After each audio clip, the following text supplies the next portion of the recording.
every day in the morning, what is the first thing that we do? Seeing the phone or at least the mirror. Is there a person who does not look into the mirror when we wake up? No, at least in the first half an hour, somewhere we look into the mirror. But I was never into that habit. My name is Samina and I work for Miyasi College of Education. 4:30, 4:45, I usually wake up. I'll open my kitchen windows in a very sleepy way. Food will be cooked in a very sleepy way. So I said, okay, let me be fresh even at 4:30 in the morning. I want to see how consistent I can be in doing that. That's the only thought I had when I enrolled. I woke up first day, as someone said, it was very difficult. Second day, third day, and I was also going through a lot of personal things that I had to deal with in my house, which wanted my physical energy. So I was very drained out at the end of the day. But still I said, okay, no, I'll go ahead. That's the motivation I had. And every day I came to this session. It was very interesting. It became so interesting that one day I was not able to switch on my camera, but still my laptop was on. I was like lying down, but the entire session I was hearing. And I think it all went into my,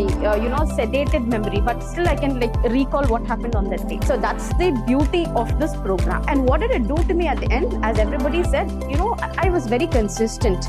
Like as professors, you would know that, the tools that Rosie ma'am uses in her sessions, sometimes we do these tools also. Like we validate these tools. We take questions which are very common. Like for example, if you want to test fear, we will put those questions, validate it, and we are known to make tools. This is our job, but we've never used it in our life. So every day in the morning, what is the first thing that we do? Seeing the phone or at least the mirror.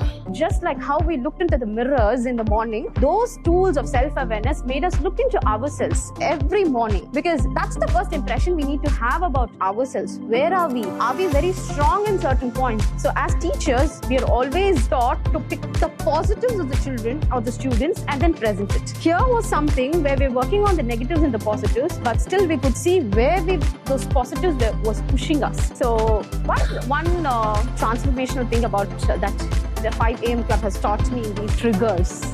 Very, very impactful. I'm not a person who generally gets triggered, but if it's a trigger for me, it's done. I have to get it out. I'm such a person. But I decided through this entire 5 AM Club and through my training that no, even that one trigger that comes to you, 1 out of 1,000 days should not come. That is where you will stand as a mature person, because you have generations to lead. We have children at home looking at us. Yeah, thank you so much for giving this opportunity. Hopefully, I'll come back to the same 5 AM Club and say that 1,000th day, no, nobody has triggered me. Thank you so much for giving me this opportunity, Rosie ma'am and Aro sir. Thank you.